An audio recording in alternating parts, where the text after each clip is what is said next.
and comedy ensues. Sometimes I wish it was the 80s, because then I could have my own TV show. But, anyways, I love that show, and I loved her, and she was there on the plane, and I'm like, oh my God. And I have this, like, uncanny, almost like Asperger's Tourette's thing about recognizing obscure celebrities. Like, I will never know anybody else's name in this building or who I slept with the night before, but I can tell you an obscure celebrity like that. I see them, I'm like, oh my God, that's you. That's Sheryl. So she's there and she looks over at me and she says hi to me, like she knows who I am, and I'm like, oh my God, Sheryl Ralph knows who I am. I'm so excited. And I'm like, and I say over to her, I'm like, I love you. This is what she says: I receive that love.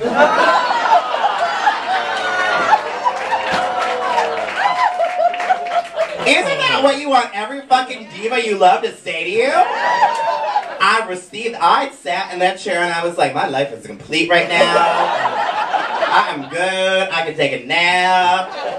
I receive that love. So then I'm on a plane one time and I'm sitting next to white trash, and because that's always my luck. I've never liked sitting next to Hawkeye. I mean, not like I'm gonna like give him a handy or something, but sometimes I want to sit next to somebody who's like a little attractive. And so this person gets on the plane and lets their assistant manager go into the, like, we're here, they're back these seats, and lets her go there. And she's standing there, she's got sunglasses on, and she says hi to the trailer trash. And, oh, does anyone live in trailer? Oh, it's in New York City. Nobody knows. And so she says hi to him, and then she says hi to me, and she's like, hi. And I'm like, that's motherfucking Paula Abdul.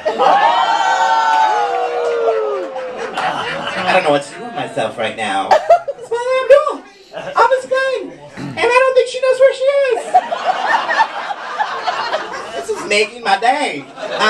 So then she's sitting there, and do you guys watch Absolutely Fabulous, the TV show? I love that show. So there's one episode where Patsy is getting interviewed by a magazine, and like she pretends that she lives at Eddie's house, and she has this whole fantasy sequence of how the magazine interview is going, like, Patsy snacked on a light salad, and like in my head, that's what I'm writing this about Paula Abdul. I'm like, Paula Abdul diddled on her iPad, and I'm totally fucking stalking her, because if I lean up like this, I can see what she's doing.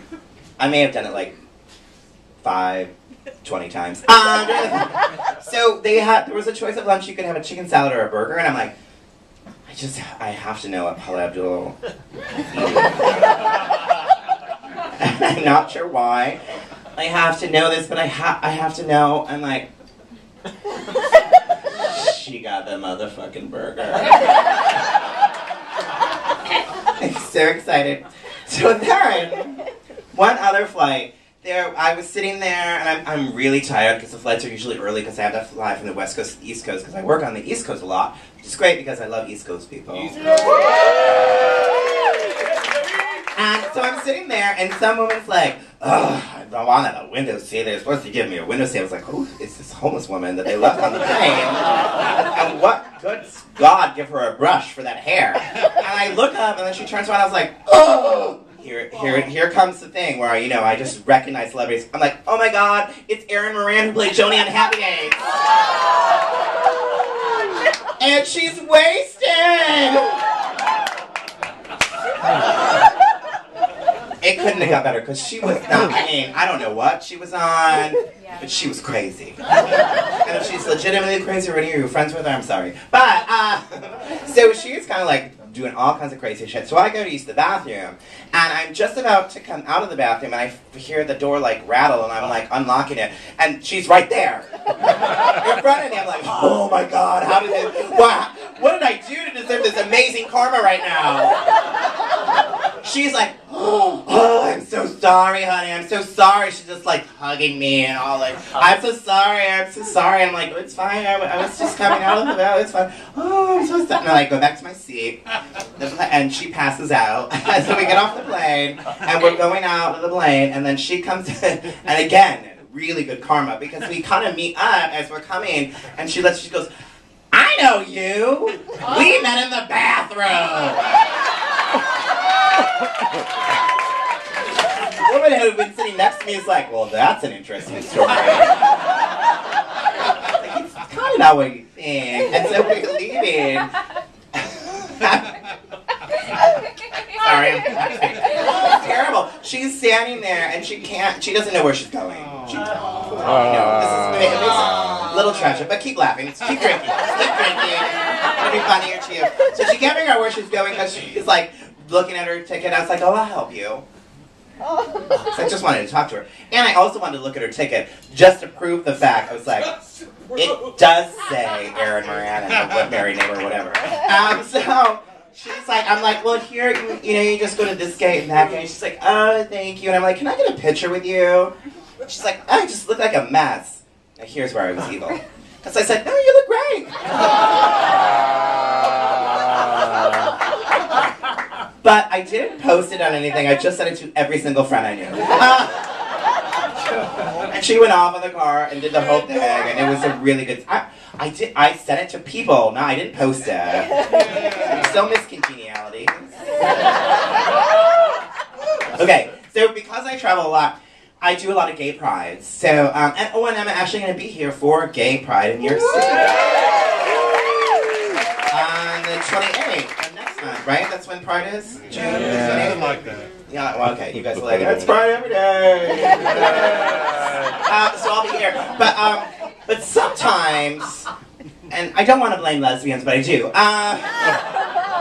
Prides are very, like, a lot of them are very family friendly now. Here's a queen who likes to suck a dick at a pride. I mean, I kind of want my prides a little debaucherous and awful, and that's why you're gay, right? But anyway, so there's a lot of family friendly prides. And clearly, I have a song called Cooter. And then they want me to come and do, like, comedy, which clearly I've talked about dick, like, every other word. And they're like, and they don't ever, like, tell you in advance. It's like a couple hours before, oh, by the way, it's family friendly.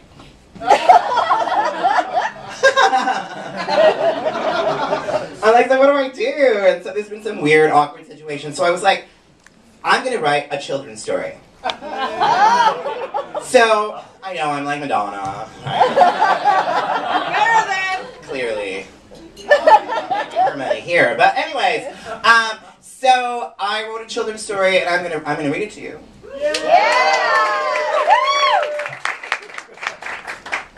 And this is totally a book that I just covered with wrapping paper and stuck my picture on the front of. And it's from the hotel, and it says, "Do not remove." All right, so here we go. The Tale of Dick and Muffy. And Peter and Connie. Dick. See Dick. Oh, Dick. Oh, oh, oh. Muffy. See Muffy. Oh, Muffy. Oh, oh, oh. Muffy likes Dick. Dick hates Muffy. Dick likes Peter. Peter likes Dick and Willie and Johnson. Peter is a hoe. Ho, Peter. Ho, ho, ho. Chapter 2. Muffy grabs Dick. Dick falls asleep. Peter has crabs. Wash, Peter, wash. Connie sees Muffy. Muffy sees Connie. Connie gives Muffy a pussy, Willow. Muffy likes pussy, Willow. Connie touches Muffy's pussy, Willow. Muffy makes a puddle. Dick slips in the puddle. Dick sues. Dick wins. Dick buys lots of hoes. Hoes, hoes, hoes.